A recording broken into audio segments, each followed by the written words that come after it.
Alassane Ouattara très en colère, au bord de l'apoplexie.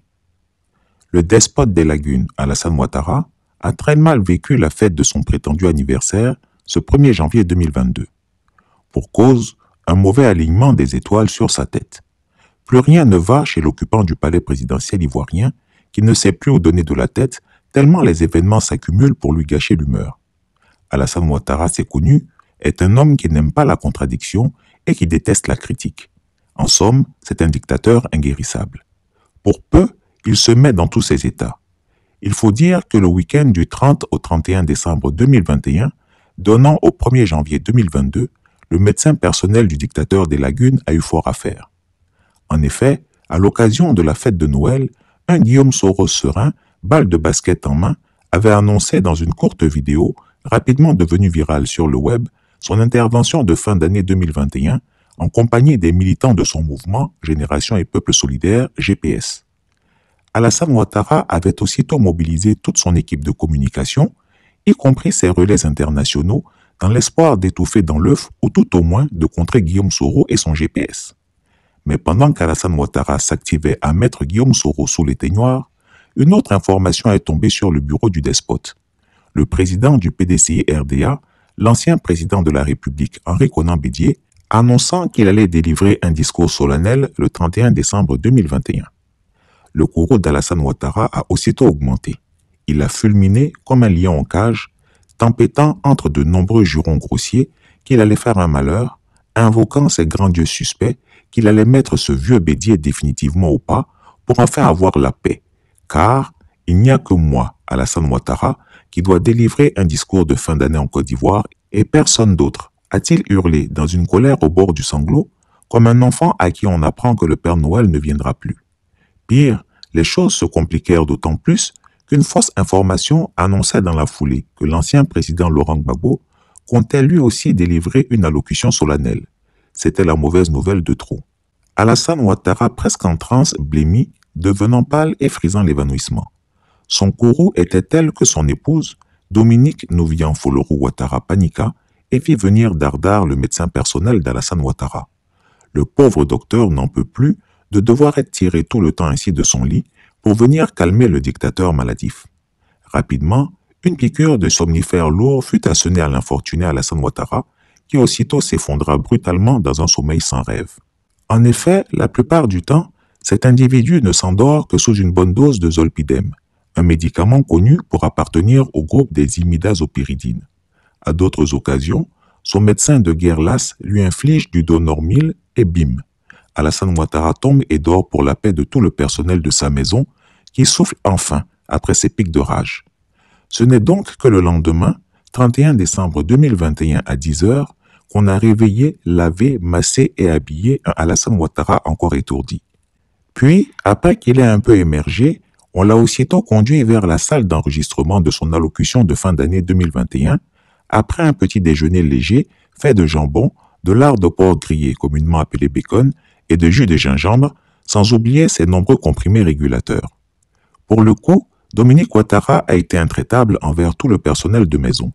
Ordre a été intimé de donner la moindre mauvaise nouvelle du monde extérieur à son nerveux époux. Interdiction de lui relayer les infos des réseaux sociaux non plus. Son épouse a carrément menacé de virer tout membre du personnel qui oserait ne pas respecter cette consigne. C'est ainsi que le despote des lagunes est entretenu dans sa bulle. Ses proches lui mentent pour avoir la paix. C'est donc un Alassane Ouattara semi-reposé, un peu apaisé, qui a pu préenregistrer son discours. Dominique Ouattara, qui lui soufflait régulièrement des mots doux à l'oreille, lui disant et jurant que tout allait bien dans le meilleur des mondes, a pu ainsi remonter le moral du malheureux dictateur. Mieux, son épouse, pour le rebooster, n'a pas hésité à faire dans l'intox. Elle lui a dit que Guillaume Soro et Laurent Gbagbo sont frappés par la Covid, qu'Henri Konan Bédié, quasiment aveugle, est devenu incapable de lire un discours. Ces mauvaises nouvelles concernant ses adversaires et ennemis jurés ont eu le don de lui plaire et ont remonté le moral d'Alassane Ouattara pour enregistrer l'un de ses discours monotones habituels. Mais juste après, il a été incidemment informé que le président Bédié avait prononcé son discours. Oh malheur! Un nouveau pic de colère a immédiatement été observé sur le mari de Dominique. Surprise et stupéfaction totale. On a aussitôt ajouté que Guillaume Soro se préparait dans la foulée à bientôt prendre la parole. Catastrophe dans son corps. Alassane Ouattara, qui avait espéré un temps que Guillaume Soro viendrait s'agenouiller devant lui pour demander pardon, venait encore de déchanter. Écoutant le début de la grande causerie politique de Guillaume Soro sur Facebook, Alassane Ouattara, contemplant la surforme physique de l'exilé politique, comprit que celui-ci resterait plus combatif que jamais. Il ferma sa télé, ses ordinateurs, jeta ses téléphones et décida d'aller de nouveau dormir. C'est alors que son directeur de cabinet, Fidel Sarasoro, lui courant après dans les couloirs, demanda à Alassane Ouattara la conduite à tenir à propos du concert annoncé de Tikenja Fakoly pour le 2 janvier 2022 à la place centrale d'Abobo en hommage au regretté Ahmed Bakayoko. Alassane Ouattara ne fit pas répéter 2 fois la doléance. Pas question. Il ne va pas chanter son affaire de gouvernement 20 ans en Côte d'Ivoire. Il est malade celui-là, tonna Alassane Ouattara. La seule satisfaction du dictateur des Lagunes pour son anniversaire supposé, le 1er janvier 2022, aura finalement été pour lui d'apprendre par la bouche de la compagne de Laurent Gbagbo, Nadi Bamba, que ce dernier avait vraiment attrapé la Covid-19. Alassane Ouattara, très content de cette nouvelle, a vu ses traits se décrisper, se détendre à la vue du malheur qui frappe le président Gbagbo. Mais Chris Yapi s'interroge. Quel est ce régime politique, cette république bananière, cette dictature maladive d'Alassane Ouattara, où lorsque Laurent Gbagbo parle, il est fâché. Lorsque le président Bédié parle, Alassane Ouattara est fâché. Lorsque Guillaume Soro parle, il est fâché. Même quand Tikenja chante aujourd'hui, Alassane Ouattara est fâché. Quelle république veut-on en Côte d'Ivoire? Une république de bobos, de sourds-muets et de cadavres? Même nos frères et sœurs sourds-muets parlent par la langue des signes. Soyons sérieux. Alassane Ouattara veut-il être le seul à parler pour la Côte d'Ivoire vive? Pour peu que quelqu'un parle, on dit qu'il veut faire un coup d'État. À cette allure-là, est-ce qu'une simple mouche a encore le droit de voler dans notre pays sans l'autorisation de l'empereur autoproclamé Alassane Ouattara? C'est quelle république ça? C'est à croire que cet individu est en train de perdre complètement la raison. Même dans les dictatures d'Omar Bongo et de Gnassingbé Yadema, quelqu'un pouvait quand même parler. Avec Alassane Ouattara, c'est la criminalisation de la parole des opposants politiques qui est devenue la règle. Pire, c'est la criminalisation de toute parole non autorisée ou estampillée par le seul Alassane Ouattara. Cela est inacceptable. Le peuple souverain de Côte d'Ivoire doit se réveiller et se faire respecter. Puis, Alassane Ouattara, l'homme qui a décidé d'infliger à tous ses opposants et critiques 20 ans de prison, a exporté sa méchanceté dans tous les autres pays de la CEDEAO. Je lance un appel aux peuples ivoiriens, béninois, burkinabés, nigériens, togolais, sénégalais et autres, levez-vous et envoyez-moi la liste de tous vos opposants condamnés à 20 ans de prison. Nous ferons une grande mobilisation contre les dictateurs de la sous-région. Tu tousses un peu chez nous. 20 ans. Non mais tu n'es pas sérieux. C'est vrai ou c'est faux? 20 ans. Mais 20 ans c'est pas 20 mois, 20 jours. On prend ta maison, t'as 20 ans. Chez toi dans ton pays, 20 ans. Choco, choco, tu vas tomber. Choco, choco. Draman, tu vas tomber. Choco, choco. Draman, tu vas tomber. Ayaduna tonne bien oh.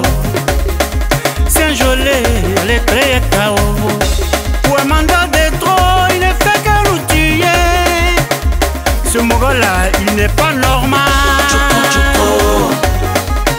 Draman, tu vas tomber. Allez. Choco, choco. Draman, tu vas tomber. Laurent Gbagbo, Henri Konabédié. Il utilise le nom pour nous diviser. Mamadou Koulibaly. Tombe tomber. Draman, tu vas tomber. À tomber tomber. Draman, tu vas tomber. Akosi Benjo, Anaki Kobena. Draman, tu vas tomber. Le Goudé, Draman, tu vas tomber. nous devons nous réconcilier absolument. L'enfant terrible, Guillaume Soro. Choco, choco. Voici les dignes fils de notre chère Côte d'Ivoire. Choco, choco. Amina la seule Draman, blanche. tu vas tomber. Allez, Choco, choco. Florentine Dai.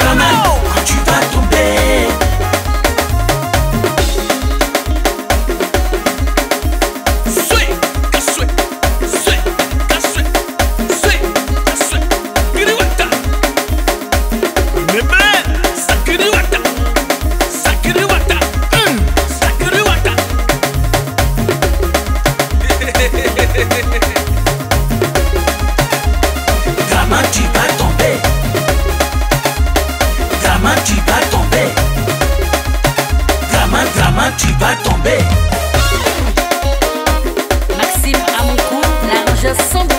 Trouve-moi la musique qui va danser la ticonate.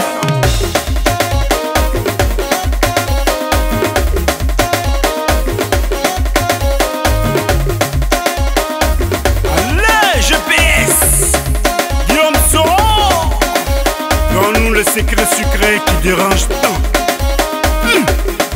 Fais ça. Choco Choco, Allez, Draman, tu vas tomber. tu dois tomber. Choco Choco, À Gorogo, Draman, tu vas tomber. à Bondoukou, Choco Choco, à Gagnoa, Draman, tu vas tomber. à Bundiali, Choco Choco, à Boaké, Draman, tu vas tomber. Choco Choco, Draman, tu vas tomber. tu dois tomber. Chris Yapi ne ment pas. Retrouvez Chris Yapi sur son nouveau compte Twitter, ses 2 chaînes YouTube, sa chaîne Dailymotion, Instagram et Mediapart.